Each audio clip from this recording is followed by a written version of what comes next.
Welcome to week 2 of the legislative edition of the DLC's Policy Corner. I am Andrew and this is Nate, and here's what's up and what's going down.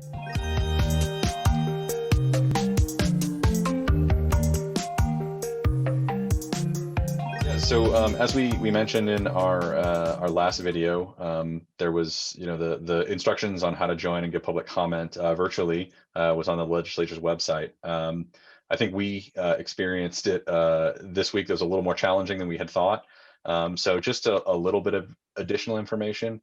If you go early enough, oftentimes there's an opportunity to click on public comment in the committee page. But that's to give advance notice that you want to give public comment. If you're late and you don't get to that and you don't find that, the other thing you can do is click on the audio video link once the meeting has started.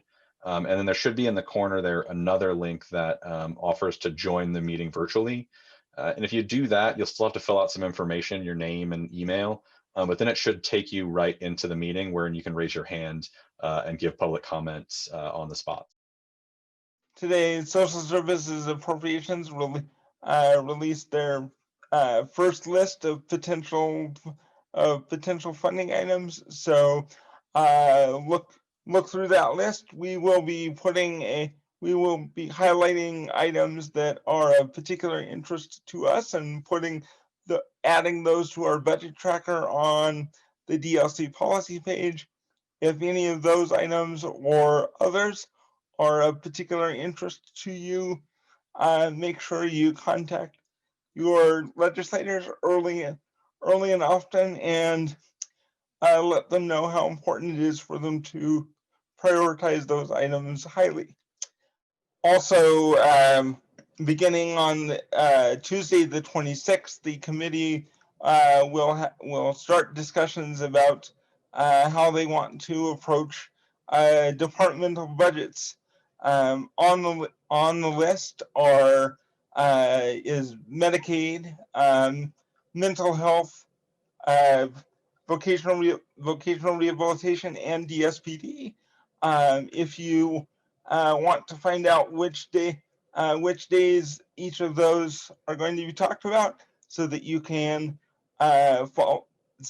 participate in the conversation and share your suggestions and recommendations, don't forget to check out our session calendar on the policy page of the DLC website.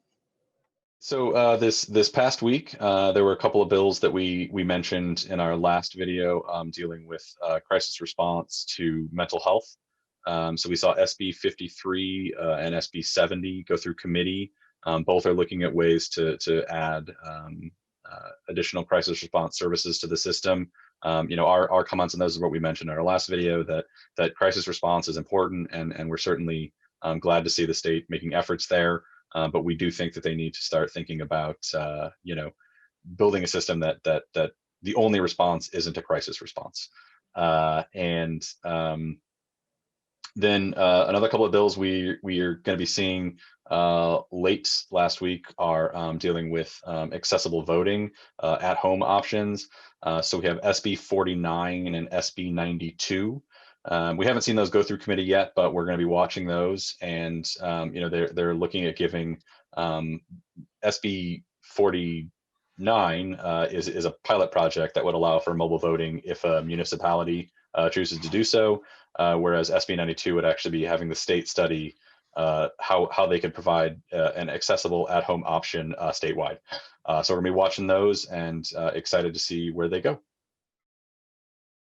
As always, don't forget that you can find all of the information that we've given you this week, plus a bunch more on our with our bill tracker, our budget tracker, and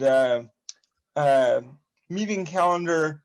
We will also start putting up our comments that we make in committee and to other bills and budget items. So if those are useful to you, you can find those there as well.